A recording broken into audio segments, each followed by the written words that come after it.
ကဲအားလုံးပဲမင်္ဂလာကျွန်တော်ကလန်ဒါဆိုင်ပြခိုင်းတဲ့လူတွေတော့ပေါ့အဲ့မှာ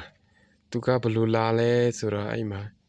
4.9 ကီထိရမယ်တဲ့သူ14ချိန်ထွက်ဖို့က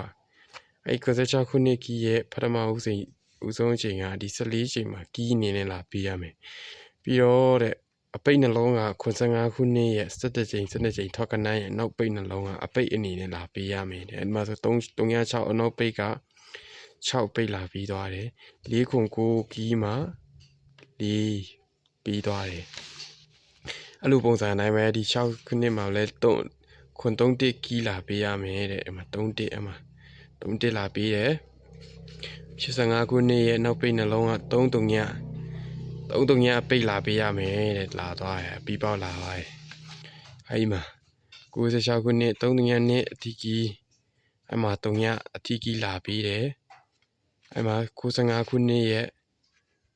17ချိန်ထောက်ကနန်းနောက်ပိတ်နှလုံးရဲ့အပိတ်က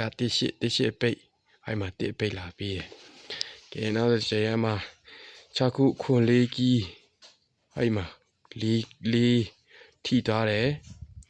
ပြီးတော့အဲ့5ခုနှစ်ရဲ့နောက်ပိတ်နှလုံးက4.3အပိတ်အနေနဲ့လာပေးရမယ်4ပိတ်လာပြီးသွားပါပြီ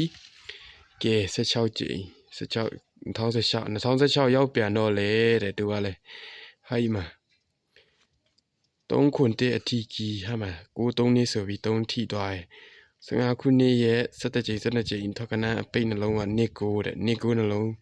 အပိတ်လာပေးရမယ်ဆိုတော့နှလုံးစလုံးလာသွားတယ်ဟိုင်းမှာဒီအချိန်မှာ9ခုနှစ်အထီးကြီးရဲ့ဟိုင်းမှာ25ခုနှစ်ရဲ့17ချိ